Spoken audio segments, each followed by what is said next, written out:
the change you want to see in the world? It may sound like a bumper sticker or a Facebook bio, but when will you actually take these words to heart? My parents would always tell me that quote from Gandhi: they taught me to stand up for what is right and for what I believe in. But most parents tell their kids to do the right thing. That's been explained to us throughout all of our lives. But there comes a time when just believing is not enough and you have to stand up and share your ideas with the world.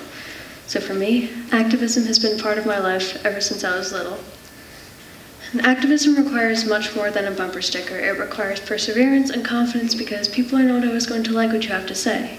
But who cares? Say it anyway. Now, I myself am not a very outgoing person, but when I feel very strongly about something, I am willing to do whatever it takes to have my voice heard. And I think anyone can do it. I'm relatively new to protesting and have only recently begun attending organized marches and other events largely related to the environment. I recently attended a protest against a CPV power plant in upstate New York, close to where I live. The Competitive Power Ventures plant would use frack gas brought across almost 8 miles of local farmland, and the electricity produced would not benefit local residents and would be instead sold on the wholesale market. Recent studies also showed that there is no supply need in our area. Last June, when I accompanied Protect Orange County in a march against New York Governor Cuomo's office in Albany, we demanded he halt construction of all pipelines, plants, and refineries in New York State. So being in the state building last summer was a bit overwhelming. It was my first protest, and the place looked like Hogwarts. The group was relatively small, but among us was James Cromwell, and he was one of the way on to 6, but they were like our superheroes. They were the most active and most passionate about our fight. They'd also each been arrested at least twice, so one more reason to be overwhelmed. We stood for almost 2 hours on the stairwell, just listening to speaker after speaker let their voice reverberate off of the old architecture, yelling and rallying that the change needed to be made. Eventually, we were stopped by Cuomo's assistant, but hopefully we succeeded to some level. I feel very strongly about trying to educate people about fracking because I don't feel like it gets enough attention in the media or in conversation. The main problem is that people think it's some faraway concern that they don't have to worry about it. But that's just it. So think of the Ramapo Mountains. We are all in close proximity to them. Some may even have visited them. Now think of a chemical processing station. It may not look like much. Now go back to the Ramapo Mountains, but this time, picture that compound there. Kind of ruins the scene, doesn't it? Well, it's actually there. Not this exact one, but an interconnecting checkpoint for the Millennium Natural Gas Pipeline is positioned in the heart of the Ramapo Mountains. So for those who don't know, pipelines are miles and miles in length that transport fracked natural gas or crude oil across a large region of land. And fracking is short for hydraulic fracturing, the process of injecting chemicals at a high pressure into subterranean rocks so as to force open existing fissures and extract oil and gas used for energy. The U.S. actually has the largest network of pipelines with almost over 2.4 million miles of pipe. Now I want to make it very clear that it is not the oil or gas that is hurting the environment, is the chemicals, is what is really detrimental to it. So pipelines are not the safest way to transport oil or gas, but neither are bomb trains.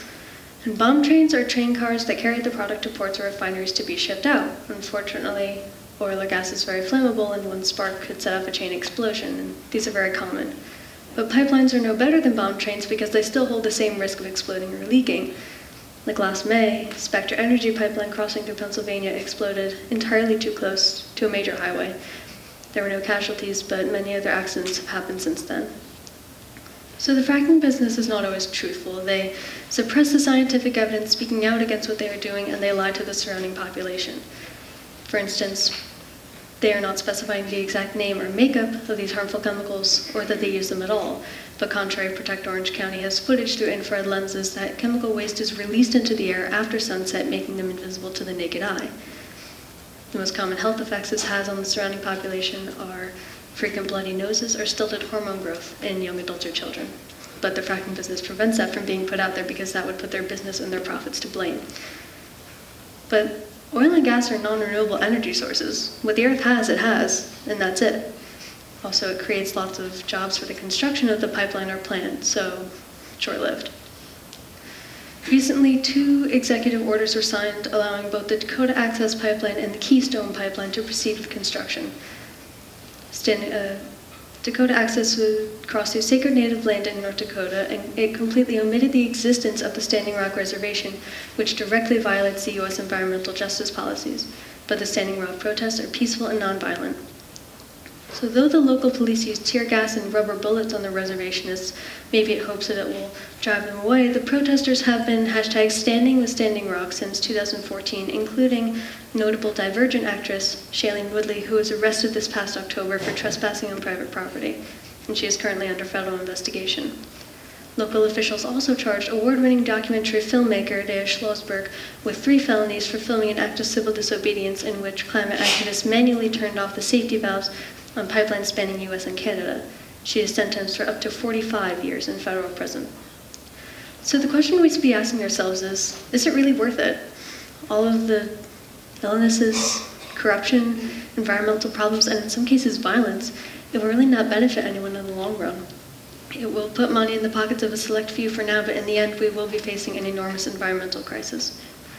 So stand up for what you believe in, whether it be political, religious, environmental, or other. Have your voice heard. Don't just sit back and expect a change to happen.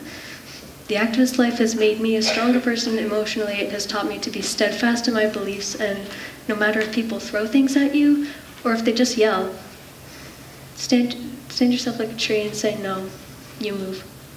Thank you.